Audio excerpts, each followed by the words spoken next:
oras gihatod kaninyo sa EXL Magkabuhay. Buhay at makulay ang buhay sa EXL Magkabuhay. Oh, day, gano ka?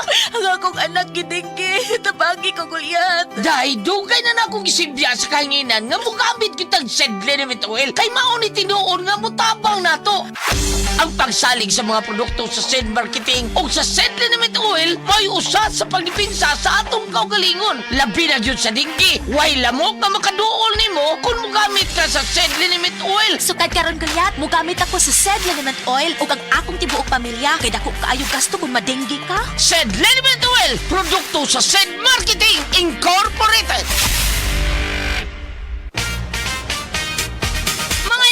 Kini si Gulyat. Aduna ko'y bagong na-discovery nga produkto sa Sed Marketing. Kini mao ang Sed Panyawan Coffee. Lahi kini nga klase sa kape. Siguradong ganahan ka. Kay gawas nga lamian, isok, swabe, ug ispiso ang timpla niini. Ang Sed Panyawan Coffee, usa ka timpla lang nimo, kontento ka na. O kini, makapalagsik sa atong kalawasan. Busa, mag-Sed Panyawan Coffee na kita. Sed Panyawan Coffee, produkto sa Sed Marketing Incorporated.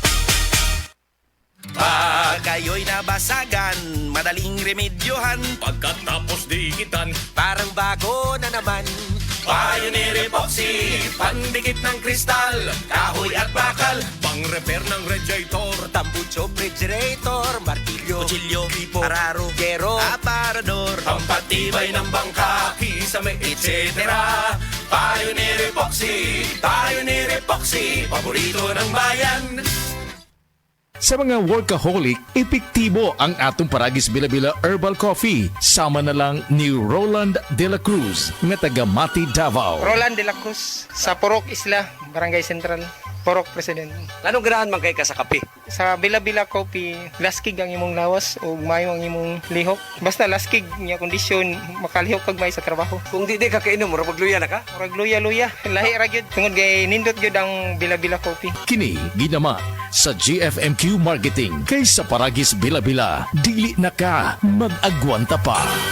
Ako si Radyoman Benji Tanghian. Kining balita hatod kanato sa Paragis Bila-Bila Herbal Capsule na ilhan isip herbal nga kapsula nga makatabang og daghang benepisyo sa kalawasan. Mao kini ang all-in-one nga herbal. Makahatag og kaayuhan sa ato ang mga selula sa lawas, makatarong sa nindot nga flow og limpyuhan ang imuhang dugo nga modagkayday sa ato ang kasing-kasing. Ug karon sa atong balita, giawhag karon sa DSWD ang tanan nga benepisyaryo sa Furopis nga adunay miyembro sa pamilya nga nag-edad og 5 anyos paubos nga iparehistro sila sa PSA aron makakuha og national ID. Mahimong makaparehistro sila sa mga gidesignate nga registration center sama sa barangay hall, sa mall ug sa FDS co-location venues nga giorganisa sa PSA. Lakip na ang mga registration centers nga ablihan sama sa mga tunghaan ug daycare centers aron mapadali ang pagparehistro sa mga bata. Tumong niini nga mapatuma nila ang kinahanglanon sa programa alang sa cash grants ug mapahapsay ang proseso sa mga kabataan. Dugang pa nga ang national ID magsilbi kini nga sama sa compliance sa binuan nga FDS sa mga benepisyaryo sa Furopis alang sa mga bulan sa Pebrero hangtod sa Marso. Kadtong balita hatod kanato sa Paragis Bila-Bila Herbal Capsule. Alang sa kumpleto nga kombinasyon, gamita lang ang Paragis Bila-Bila Plus Herbal Capsule. Paragis Bila-Bila Herbal Capsule na uban sa pagpangapi sa Paragis Bila-Bila Herbal Coffee ug ang pagpanghaplas sa Paragis Bila-Bila Liniment Oil. Gama sa GFMQ Marketing. Sa Paragis Bila-Bila dili na ka mag-agwanta pa. Sa dugang kasayuran, tawag lang sa 0935-641-0261. Ang Paragis Bila-Bila mapalit sa Diding's Pharmacy sa Manalili Street, Cebu City, Bestway Pharmacy sa Mandawi City, Healthway Pharmacy, JV Butika sa Cebu, Mandawi, Liloan o Osmeña Boulevard. Mapalit usab sa JY Pharmacy sa 32 Osmeña Building, Osmeña Boulevard, Cebu City. Ako si Radyoman Benji Tanghian, DYHP, Tatak RMN.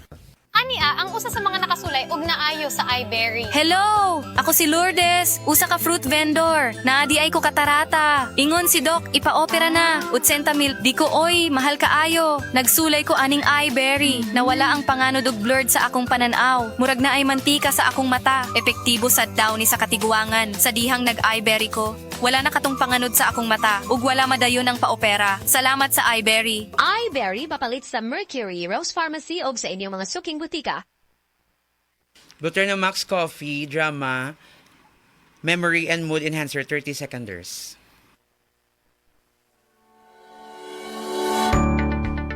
Amo na ng sulo mo, pre. 3 moves na lang, mati ka naman. Daw hina lagi memorya kag diskarte ko, prehaw.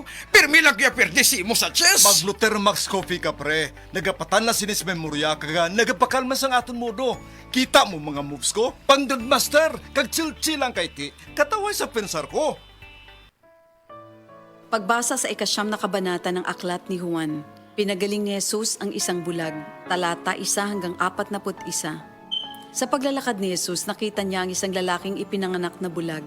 Tinanong siya ng kanyang mga alagad, "Guro, sino po ang nagkasala at ipinanganak na bulag ang lalaking ito? Siya ba o ang kanyang mga magulang?" Sumagot si Jesus, "Ipinanganak siyang bulag hindi dahil sa nagkasala siya o ang kanyang mga magulang, kundi upang mahayag ang kapangyarihan ng Diyos sa pamamagitan niya. Kailangan gawin natin ang mga ipinapagawa ng nagsugo sa akin habang maaga pa. Malapit na ang gabi at wala nang makakagawa pagsapit niyon.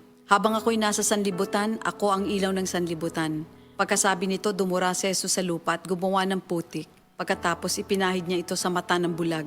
Sinabi ni Jesus sa bulag, "Pumunta ka sa deposito ng tubig sa silo at maghilamos ka roon." Ang kahulugan ng salitang silo ay sinugo. Ganon nga ang ginawa ng bulag at nang magbalik siya ay nakakakita na. Nagsalita ang mga kapitbahay niya at ang mga nakakita sa kanya nung siya'y namamalimos pa. "Hindi ba yan ang pulubing bulag?" Sumagot ang ilan. "Yan nga," sabi naman ng iba. "Hindi, kamukha lang." Kaya't nagsalita pa ang dating bulag, "Ako nga po yun." "Paano ka nakakita?" tanong nila. Sumagot siya, "Ang lalaking tinatawag na Jesus ay gumawa ng putik at ipinahid yon sa aking mga mata. Pagkatapos sinabi niya sa akin, pumunta ka sa silo at maghilamos. Pumunta nga ako doon at naghilamos at nakakita na ako." "Nasaan siya?" tanong nila sa kanya. "Hindi ko alam," sagot niya. Dinala ng mga tao sa mga Pariseo ang dating bulag dahil araw ng pamamahinga ng gumawa si Jesus ng putik at nang pinagaling niya ang bulag. Tinanong din siya ng mga Pariseo kung paano siya nakakita kaya sinabi niya sa kanila, "Pinahiran niya ako ng putik sa aking mga mata. Ako'y pinaghilamos at ngayon nakakakita na ako." Ang sabi ng ilang Pariseo, "Di maaaring mula sa Diyos ang taong yon sapagkat hindi niya ipinapangili ng araw ng pamamahinga." Ngunit sinabi naman ng iba, "Paano makakagawa ng ganitong mga himala ang isang makasalanan?" At hindi sila magkaisa. Kaya tinanong nilang muli ang dating bulag, "At ikaw, ano naman ang masasabi mo tungkol sa kanya? Dahil pinagaling niya ang iyong mga mata." "Isa siyang propeta," sagot niya.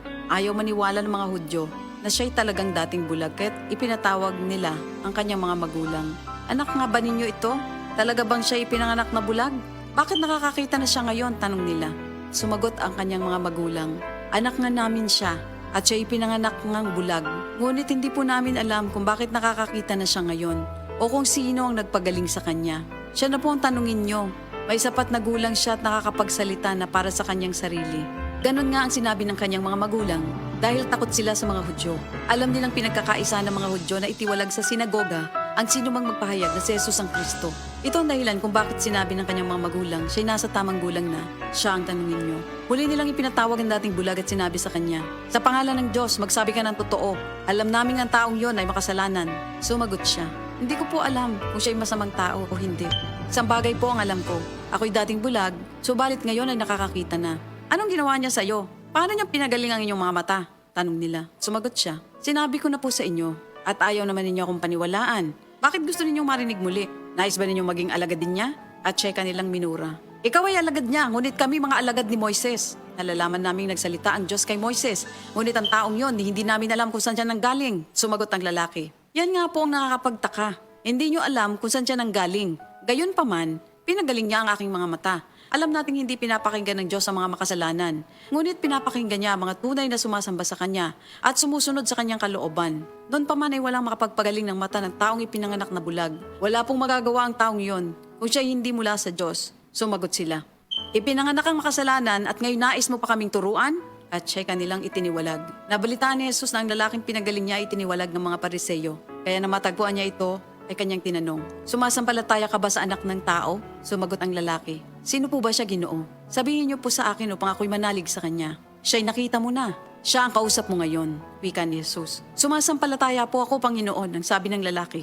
At sinamba niya si Jesus. Sinabi pa ni Jesus, "Naparito ako sa mundong ito upang humatol at nang sa gayo'y makakita mga bulag at mabulag naman ang mga nakakakita." Narinig ito ng ilang Pariseo naroon at sila'y kanilang tinanong, Ibig mo bang sabihin, mga bulag kami? Sumagot si Jesus. Kung kayo nga'y bulag, wala sana kayong kasalanan. Ngunit dahil sinasabi niyong nakakakita kayo, ang kasalanan ay nananatili sa inyo. Ito ang salita ng Diyos.